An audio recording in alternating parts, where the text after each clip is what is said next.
Saudara, kebangkitan Kristus adalah satu bukti kemenangan iman kita.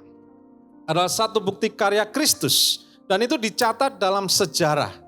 Bukan hanya sekedar konon, katanya, atau mitos. Tapi semua tercatat dalam sejarah dan Anda bisa mencarinya dalam bukti-bukti sejarah. Tercatat. Bahkan dunia pun mengakui bahwa pernah ada seorang bernama Yesus yang mati pada hari Jumat kemarin, dikuburkan, dan pada hari ketiga dia bangkit. Haleluya. Kita beri kemuliaan buat Tuhan kita Yesus Kristus. Nah saudara, saya akan mengajak kita untuk melihat beberapa firman Tuhan, bahwa kita bukannya sekedar emosional merayakan. Kadang-kadang kalau kita merayakan satu hal yang berlebihan, itu akan menjadi euforia tanpa kita mengerti. Kalau kita misalnya ulang tahun atau kita misalnya merayakan pernikahan, kita bergembira. Tapi kadang-kadang kita kehilangan maknanya. Nah pada siang hari ini saya akan mengajak kita semua untuk merayakan Yesus Kristus, tapi kita harus tahu apa yang kita rayakan. Jangan kita hanya sekedar, oh ya kita tahu bahwa temanya adalah merayakan Yesus Kristus, tapi nggak tahu apa itu yang dirayakan. Baik, saya akan ajak kita lihat beberapa firman Tuhan. Yohanes 3 ayat 14 dan 15. Dan sama seperti Musa meninggikan ular di padang gurun, demikian juga anak manusia harus ditinggikan, supaya setiap orang yang percaya kepadanya beroleh hidup yang kekal. Saudara, saya mengajak kita untuk melihat 3 hal yang Tuhan nyatakan lewat kebangkitannya 2000 tahun yang lalu. Yang pertama, kebangkitan Kristus adalah kemenangan atas dosa. Katakan kemenangan atas dosa. Saudara, kita mungkin sebagai anak Tuhan atau sebagai orang yang percaya, kita udah bosen dengar kata-kata dosa, dosa, dan dosa. Kenapa sih kita harus diingatkan terus-menerus dengan dosa ini? Karena memang dosa ini adalah penyebab dari manusia ini harus mengalami hukuman. Dosa adalah satu pemberontakan kepada Tuhan yang membuat Tuhan harus menyiapkan karya untuk menebus kita. Ada banyak definisi tentang dosa, dan kalau kita lihat pelajari kata dosa itu sendiri, yaitu kata marturia, itu adalah satu arti meleset. Katakan meleset. Meleset. Meleset. Tidak sesuai sasaran. Apa yang seharusnya diciptakan untuk memuliakan Tuhan, tetapi justru meleset, mempermalukan Tuhan. Manusia yang seharusnya berkarya untuk nama Tuhan ditinggikan, tetapi justru membuat karya-karya yang mempermalukan nama Tuhan. Nah saudara, tidak ada definisi yang lebih tepat daripada yang pernah diucapkan oleh Tuhan Yesus sendiri mengenai apa itu dosa. Saudara ketemukan di dalam Yohanes 16 ayat 8 dan 9, apa yang Tuhan Yesus katakan definisi tentang dosa. Di sini Yesus berkata kepada murid-muridnya, dan kalau ia datang, yaitu Roh Kudus akan menginsafkan dunia akan dosa, kebenaran, dan penghakiman. Nah, di sini di ayat 9 kita akan lihat apa definisi dosa. Akan dosa karena mereka tetap apa? Tidak percaya kepadaku. Di sini kita temukan definisi dosa. Yesus memberikan definisi dosa, yaitu mereka tidak percaya. Jadi sebetulnya dosa itu gampang definisi. Dosa adalah tidak percaya Tuhan. Titik. Saudara renungkan. Dosa itu adalah tidak percaya Tuhan. Itu dosa. Titik. Dan itu dimulai ketika Adam tidak percaya firman Tuhan. Amin. Di Taman Eden, Tuhan memberi perintah kepada Adam, semua ini boleh kamu nikmati, semua buah ini boleh kamu makan, kecuali satu, yaitu buah pengetahuan yang baik dan jahat. Tapi justru buah itu yang dimakan. Kenapa? Karena Adam tidak percaya. Tuhan berkata, pada saat kau makan, kau akan mati. Dan Adam gak percaya kalau dimakan akan mati. Makanya dia berani makan, betul gak? Kalau dia percaya, dia gak akan berani makan. Sama kalau saudara saya kasih perintah, saya bawa buah hari ini, 1 keranjang, jangan dimakan. Kalau dimakan Anda akan mati. Nah sekarang tinggal Anda percaya atau tidak sama saya, betul gak? Kalau Anda percaya, Anda gak akan sentuh buah di keranjang itu. Walaupun mungkin menarik, walaupun mungkin warnanya merah ranum. By the way, psikologi mengatakan suatu makanan yang warnanya merah itu sangat menarik, bikin lapar. Makanya kenapa nasi goreng warnanya merah. Apel warnanya merah, itu menarik. Semangka merah ya. Kalau Anda suruh pilih nasi goreng merah dan putih, pilih yang merah kan? Betul gak? Wah, walaupun warnanya merah, baju saya juga merah, menarik. Tapi jangan dinikmati dimakan ya. Kalau Anda percaya dengan saya, kalau Anda percaya dengan Tuhan, dikatakan bahwa jangan makan buah ini, engkau akan mati, pasti kita nggak akan makan, betul ya? Tetapi karena Adam tidak percaya, Hawa tidak percaya, maka dia menyentuh buah itu dan dia makan. Kenapa Adam dan Hawa tidak percaya Tuhan? Karena mereka lebih percaya yang lain. Manusia lebih percaya yang lain daripada Tuhan. Manusia lebih percaya perkataan iblis daripada Tuhan. Zaman-zaman sekarang ini banyak manusia yang tidak percaya Tuhan. Mereka lebih percaya apa? Lebih percaya science. Lebih percaya ilmu pengetahuan. Padahal yang menciptakan sains dan ilmu pengetahuan adalah Tuhan. Orang lebih percaya akan gejala-gejala fenomena alam. Gunung meletus, gempa, mungkin ada di antara Anda yang barusan dari Surabaya diguncang gempa minggu ini. Ketakutan mereka, seluruh grup WA isinya gempa. Ketakutan, ada gempa, ada gunung meletus, ada banjir di mana-mana. Orang lebih takut dan lebih percaya kepada fenomena alam daripada kepada Tuhan yang menciptakan alam itu sendiri. Orang lebih percaya kepada kata orang daripada kata Tuhan. Saudara, Yesus mengajak kita untuk kita lebih percaya Tuhan daripada yang lain. Yang setuju katakan? Yang setuju katakan? Karena ketika kita tidak percaya, maka kita sedang berdosa. Roma 8 ayat 23, karena semua orang telah berbuat dosa dan telah kehilangan kemuliaan Allah. Dan oleh kasih karunia telah dibenarkan dengan cuma-cuma karena penebusan dalam Kristus Yesus. Kebangkitan Kristus membuktikan bahwa dosa itu dikalahkan. Kristus memberikan contoh bahwa dia percaya kepada Bapa ketika dia disuruh, diutus ke dunia untuk menebus manusia. Dia taat. Dia tidak tawar-menawar. Dia melakukan dengan percaya sungguh-sungguh. Karena itu kita sebagai anak-anak Tuhan juga harus percaya sungguh-sungguh kepada Tuhan. Disitulah kita bisa hidup bebas dari dosa. Katakan bebas dari dosa. Kita harus belajar untuk percaya, saudara. Percaya itu harus dipelajari satu persatu, step by step. Kita tidak bisa langsung percaya 100%. Ada orang yang bisa percaya langsung 100%, tetapi kita harus belajar untuk percaya. Anda mungkin harus belajar untuk firman Tuhan ini percaya 100%, satu demi satu. Karena itu kita punya umur yang panjang untuk kita belajar mempraktekkan iman kita.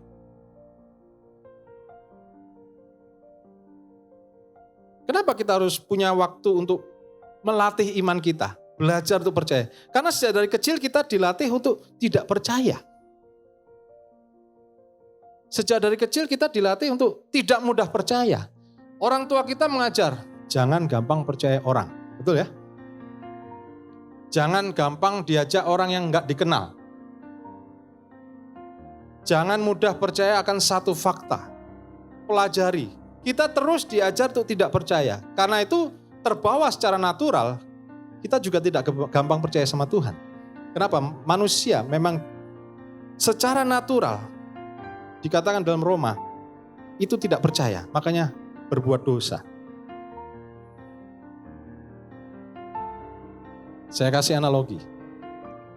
Kalau di dalam ruangan ini ada 3 pintu, yang 2 pintu tidak ada tulisan apa-apa. Lalu yang pintu ketiga ada tulisannya, jangan diintip. Kira-kira yang Anda buka yang mana?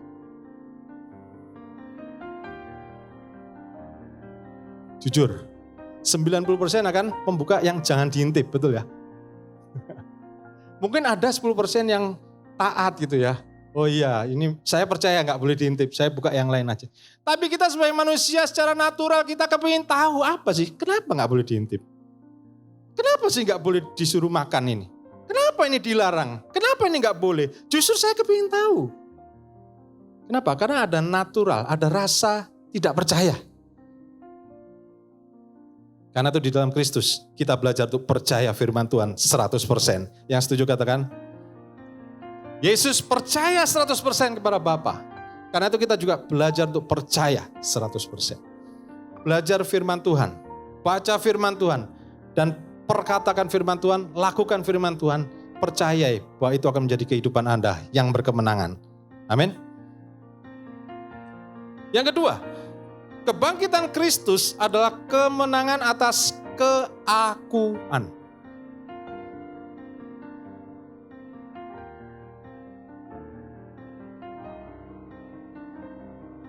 Ya, di dalam doanya Tuhan Yesus berkata seperti ini, ya Bapakku, jikalau engkau mau, ambillah cawan ini daripadaku, tetapi bukanlah kehendakku, melainkan kehendakmu lah yang terjadi. Saudara, kebangkitan Kristus ini menjadi satu kemenangan atas aku. Bukan lagi aku, tapi Tuhan. Yesus Kristus adalah tokoh di dalam Alkitab yang kelahirannya sudah dinubuatkan, kematiannya dinubuatkan, pelayanannya dinubuatkan, cara matinya pun sudah dinubuatkan, dan kebangkitannya juga sudah dinubuatkan. Dan kedatangannya yang kedua juga sudah dinubuatkan, dan itu akan segera terjadi. Yang setuju katakan, amin. Nah saudara, kalau kita bicara tentang satu skenario kehidupan, kalau kita sudah diberitahu lahirnya di kandang, lalu pelayanan selama 30 tahun, kemudian kamu akan menderita, bahkan mati di atas kayu salib. Kira-kira kalau ini dijadikan drama Korea, ada aktor nggak yang mau memerankan? Nggak ada, saudara. Betul nggak? Semua kepingin perannya apa? Jadi orang kaya, istrinya cantik, rumah di Australia, rumah mewah, mobil mewah. Semua kepingin peran seperti itu. Tetapi kalau dinubuatkan lahir tidak terhormat, lahir ditolak, semua penginapan menolak Tuhan Yesus waktu itu. Semua penginapan menolak Maria karena sudah penuh. Lahirnya susah, hidupnya susah, bahkan matinya sangat susah. Tidak ada orang yang mau. Tapi Yesus belajar, aku mau ya Bapa. Sekalipun sakit, tetapi demi kasih kepada manusia, aku mau rela berkorban. Itulah kemenangan Kristus akan keakuan. Amin. Bukan lagi aku, tetapi kehendak Bapa. Ketika Kristus mengatakan ya kepada rencana Allah dan dia turun sebagai manusia di bumi, dia sudah tahu konsekuensinya, apa yang harus dialaminya, penolakannya yang harus diterima. Bahkan oleh orang-orang terdekatnya, yang menyerahkan dia adalah orang kesayangannya sendiri, murid satu dari antara 12 murid. Orang terdekatnya, kepercayaannya, bendaharanya. Hanya orang yang terpercaya yang dijadikan bendahara, betul ya? Anda tidak mungkin menjadikan orang yang tidak kenal menjadi bendahara perusahaan Anda. Tetapi orang yang sangat Anda percaya. Justru orang itu yang mengkhianati Yesus. Justru orang itu yang menjual Yesus demi 30 keping perak. Tetapi untuk itu pun Kristus mati menebus dosa-dosanya. Yohanes 17 ayat 4. Aku telah mempermuliakan engkau di bumi dengan jalan menyelesaikan pekerjaan yang kau berikan kepadaku untuk melakukannya. Yesus mempermuliakan Bapa di surga dengan dia menyelesaikan skenario nubuatan-nubuatan yang harus dipenuhi. Saudara, sebetulnya Tuhan Yesus punya kesempatan untuk menolak mati di atas kayu salib. Kenapa saya berani bilang begitu? Ingat, di Matius 4 dan di Lukas 4 ada pencobaan di padang gurun. Ketika itu Yesus dicobai oleh iblis dan iblis berkata, kalau engkau menyembah aku sekali saja, maka semua kemuliaan ini akan kuberikan kepadamu. Betul? Nah, sebetulnya itu adalah tawaran yang sama yang Tuhan Yesus dapatkan ketika dia mati di atas kayu salib, dikuburkan dan bangkit dan dia dimuliakan. Sama-sama dapat kemuliaan. Tetapi bedanya, kemuliaan karena mati di atas kayu salib harus dibayar dengan mahal. Sedangkan kalau pencobaan di padang gurun, dia cukup menyembah iblis. Karena pada saat itu iblis memang masih berkuasa. Iblis masih berkuasa atas seluruh bumi. Diberikan kunci otoritas. Siapa yang memberikan? Adam. Seharusnya yang berkuasa itu manusia. Adam dan Hawa diberikan kunci otoritas menguasai bumi. Tetapi karena Adam percaya kepada iblis, kunci otoritas itu diambil alih oleh iblis. Dan iblis menawarkan jalan yang lebih mudah kepada Yesus. Udahlah, gak usah jauh-jauh mati di atas kayu salib. Susah. Lebih baik engkau nyembah aku saja, sekali saja. Semua akan kuberikan kepadamu. Tapi kita bersyukur, Yesus tidak memilih jalan yang mudah. Yesus tidak memilih kedagingan. Yesus tidak memilih aku, tetapi Yesus memilih Bapa di surga. Kehendak Bapa itu yang aku lakukan. Dengan jalan menyelesaikan pekerjaan Bapa, aku mempermuliakan nama Tuhan. Amin. Itu juga yang harus kita contoh, saudara. Bahwa bukan lagi aku. Ini dalam 2 Korintus 5 ayat 15. Dan Kristus telah mati untuk semua orang, supaya mereka yang hidup tidak lagi hidup untuk dirinya sendiri, tetapi untuk Dia yang telah mati dan telah dibangkitkan untuk mereka. Saudara, kita merayakan kebangkitan Kristus. Kita bersyukur bahwa kita punya keselamatan. Kita bersyukur bahwa kita ditebus. Kita bersyukur bahwa kita dipulihkan, diberkati. Tapi ingat, hidup Anda bukan untuk Anda saja. Amin.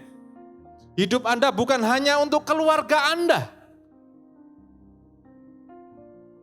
Bukan hanya untuk anak istri Anda. Bukan hanya untuk orang tua Anda. Tetapi hidup Anda adalah untuk Kristus.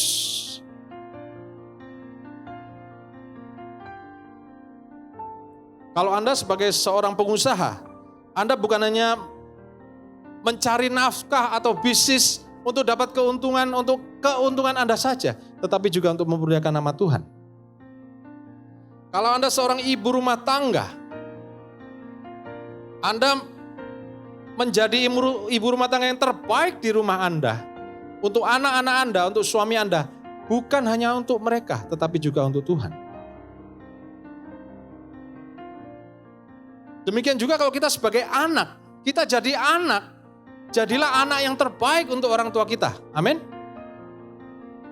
Kalau kita jadi menantu, jadilah menantu yang terbaik untuk mertua kita. Amin. Ada amin? Agak berat ini.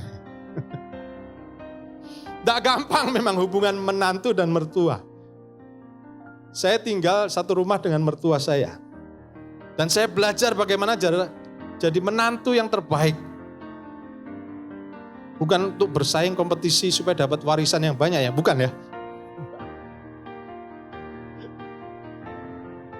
Tetapi kita harus jadi yang terbaik, bukan untuk diri kita, tetapi buat Tuhan. Yang setuju katakan? Paradigma kita harus berubah, saudara. Hidup kita bukan lagi untuk kita, aku, saya, keluarga saya saja. Tapi kita harus punya paradigma, hidupku bagi Kristus. Karena Kristus sudah memberi hidupnya buat aku. Hidupku harus mempermuliakan Kristus. Hidupku harus mempermuliakan Bapa. Karena hidupku ini bukannya milikku.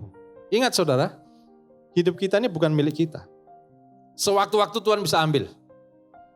Kalau kita masih diberi kesempatan hari ini 31 Maret kita masih bisa ikut ibadah di tempat ini, puji Tuhan. Mari kita muliakan Tuhan dengan waktu kita, dengan hidup kita, dengan pelayanan kita, dengan pekerjaan kita. Saudara, 2 minggu yang lalu, saya nggak nakut-nakuti ya saudara ya. 2 minggu yang lalu teman saya dipanggil Tuhan. Masih belum 50 tahun. Baru selesai telepon dengan teman baiknya, parkir mobil, berangkat, saudara. Tahun lalu adik ipar kami dipanggil Tuhan. Usianya masih 44 tahun. Sekali lagi saya tidak menakut-nakuti. Kalau hari ini Tuhan masih beri Anda kehidupan, lakukan dengan terbaik hanya untuk nama Tuhan. Amin. Lakukan yang terbaik dengan waktu yang ada. Karena kita tidak pernah tahu kapan Tuhan panggil. Hidup untuk Dia. Next. Ya. Yang terakhir, kebangkitan Kristus adalah kemenangan atas kematian. Tentu saja, bangkit dari kematian.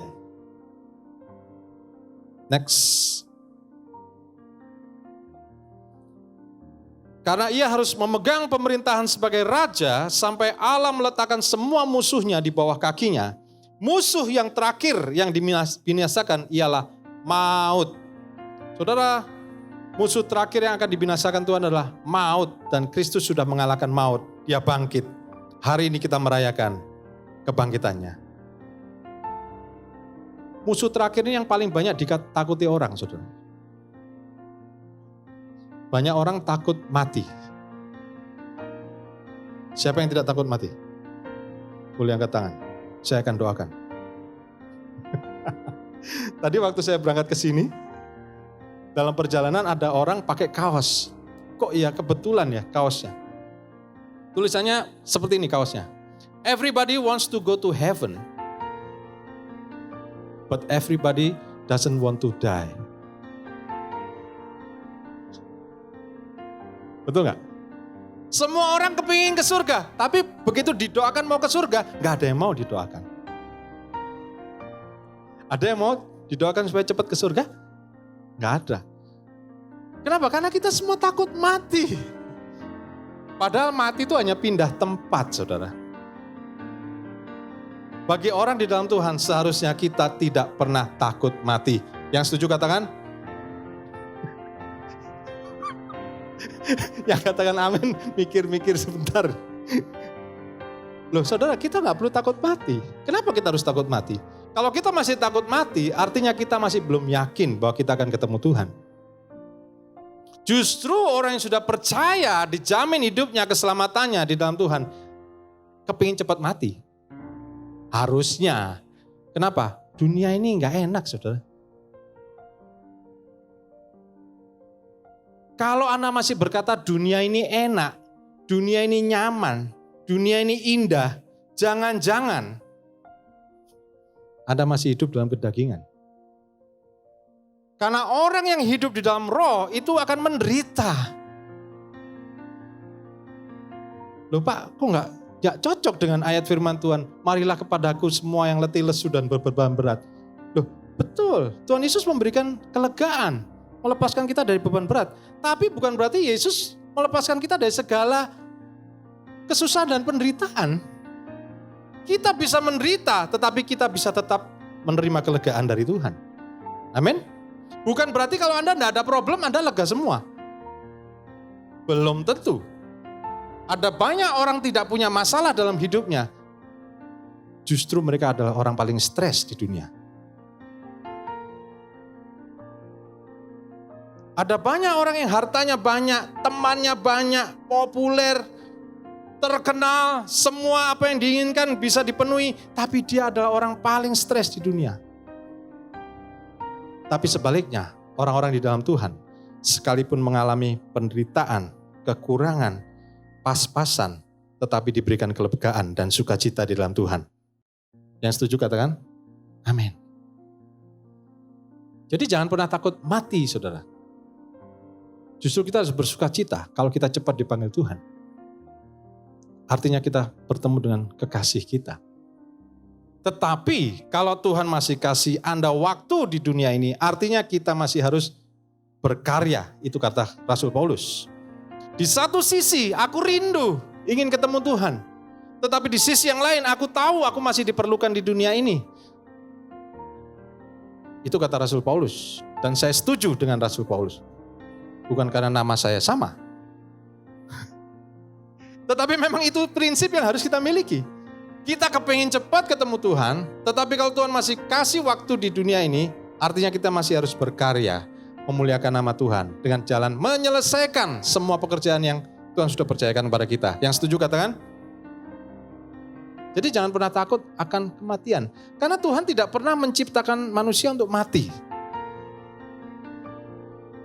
Sekali lagi saya ulangi. Tuhan tidak pernah menciptakan manusia untuk mengalami kematian. Dari sejak awal rencana Tuhan menciptakan Adam dan Hawa itu adalah untuk manusia hidup berkelimpahan. Hidup yang di dalam Tuhan. Hidup yang terjamin. Karena itu Tuhan ciptakan hari pertama sampai hari kelima itu adalah semua fasilitas pendukung untuk manusia bisa bertahan. Baru di hari ke-6 manusia diciptakan. Betul? Coba kalau keliru. Misalnya nih Tuhan keliru. Hari pertama manusia diciptakan dulu. Hari kedua sudah mati saudara. Gak ada matahari, gak ada air, gak ada atmosfer. Tapi Tuhan sudah tahu manusia memerlukan semua itu. Bahkan sampai hal-hal yang terkecil, paling detail sekalipun Tuhan tahu. Tuhan tahu jumlah rambut kita. Sekalipun tukang potong Anda gak tahu. Tapi Tuhan tahu. Tuhan sudah siapkan semuanya. Karena itu kita tidak perlu khawatir dengan apa yang kita makan, apa yang kita makai. Carilah dahulu kerajaan Allah dan kebenarannya. Maka semuanya itu akan ditambahkan. Jangan pernah takut, jangan pernah khawatir. Tuhan yang menjamin hidup kita.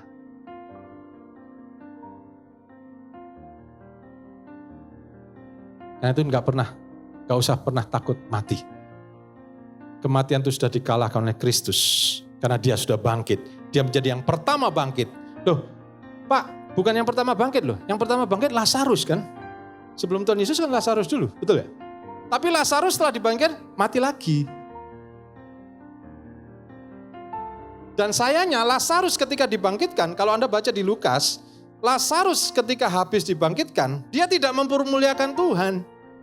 Kalau Anda baca di dalam Lukas, setelah Lazarus bangkit, besoknya Marta dan Maria mengadakan jamuan makan untuk bersuka cita karena Lazarus bangkit. Lazarus bukannya memuliakan Tuhan, melayani, malah duduk makan bersama teman-temannya. Yang sibuk Marta dan Maria. Ini contoh orang yang gak bisa menghargai karya Kristus. Sudah dibangkitkan, bukannya ikut melayani, malah ikut dilayani. Jangan sampai kita jadi seperti Lazarus. Karena Lazarus ini akhirnya mati lagi. Tapi Tuhan Yesus bangkit dan dia tidak pernah mati lagi. Yang setuju gak katakan?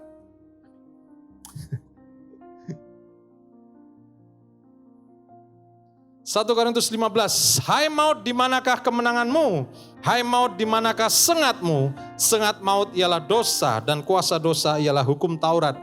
Kita baca ayat 57, 1, 2, 3. Tetapi syukur kepada Allah yang telah memberikan kepada kita kemenangan oleh Yesus Kristus Tuhan kita. Kebangkitan Kristus adalah bukti kemenangan atas dosa, atas aku, dan atas kematian. Hari ini kita belajar dan mengerti firman Tuhan. Bahwa kebangkitan Kristus 2000 tahun yang lampau, itu membuat kita juga memiliki pengharapan untuk bangkit di akhir zaman. Ayat terakhir. Tadi di Yohanes 3 dikatakan tentang hidup yang kekal. Next. Ya. Yohanes 17 ayat yang ketiga, kita baca sama-sama, 1, 2, 3. Inilah hidup yang kekal itu, yaitu bahwa mereka mengenal Engkau, satu-satunya Allah yang benar, dan mengenal Yesus Kristus yang telah Engkau utus. Saudara, hidup kekal bukan nanti di surga. Hidup kekal bukan nanti ketika nggak mati lagi. Tetapi hidup yang kekal adalah ketika kita mengenal Bapa di surga. Dan mengenal Yesus Kristus yang Dia utus. Hari ini, mari kita punya kerinduan untuk mengenal Bapa sebagai satu-satunya Allah yang hidup dan yang benar. Dan mari kita mengenal Yesus Kristus sebagai Juru Selamat. Kalau hari ini Anda masih belum yakin dan Anda rindu untuk Anda mengenal Bapa dan mengenal Kristus, saya akan berdoa untuk saudara. Karena tidak ada jalan lain. Yesus berkata, akulah jalan dan kebenaran dan hidup. Dan tidak ada orang yang datang kepada Bapa tanpa melalui aku. Mari kita tundukkan kepala. Saya mengundang pemain musik. Hari ini saudara, firman Tuhan diberitakan. Karya Kristus dinyatakan. Kebangkitannya adalah bukti kemenangan atas dosa, atas maut, dan atas keegoisan manusia. Hari ini kalau engkau berkata dalam hatimu, Tuhan, aku rindu untuk mengenal Engkau sebagai Allah dan Bapa yang hidup. Aku mau menyerahkan hidupku kepadamu. Untuk aku mengenal Yesus sebagai Juru Selamat yang sesungguhnya, yang sejati, yang mau mati buat dosa-dosaku. Silakan saudara angkat tangan saudara. Saya mau berdoa untuk saudara. Haleluya. Haleluya. Tuhan, Kau melihat tangan-tangan yang terangkat. Mereka rindu untuk mengenal Engkau sebagai Bapa yang benar. Allah yang hidup. Tuhan yang sejati. Yang hidup di dalam mereka. Tuhan yang menebus. Berkarya dalam hidup kami. Tuhan, Engkau menjawab doa mereka, kerinduan mereka. Hari ini Tuhan, Engkau pertemukan mereka dengan sumber air hidup. Roti hidup dari surga. Mana yang tidak pernah lenyap. Dan mulai hari ini Tuhan, Engkau hidup dalam hati mereka. Saudara yang mengangkat tangan, ikuti doa saya. Bapa di surga, aku membuka hatiku siang hari ini. Aku mengakui bahwa aku manusia yang berdosa. Aku membutuhkan Engkau sebagai Tuhan dan Juru Selamat. Aku mengundang Engkau untuk masuk dalam hatiku, berkarya dalam hidupku, mengubah hidupku, sehingga aku menjadi manusia yang baru. Aku mau melepaskan masa laluku, dan aku mau hidup hanya bagi-Mu. Jadilah Tuhan atas hidupku. Berkaryalah dalam hidupku. Terima kasih Tuhan. Amin. Kita beri kemuliaan buat Tuhan. Selamat untuk saudara-saudara sudah menerima Tuhan. Yang sudah mengundang Tuhan dalam hidupnya. Mulai hari ini Anda adalah ciptaan yang baru. Dibangkitkan di dalam Kristus.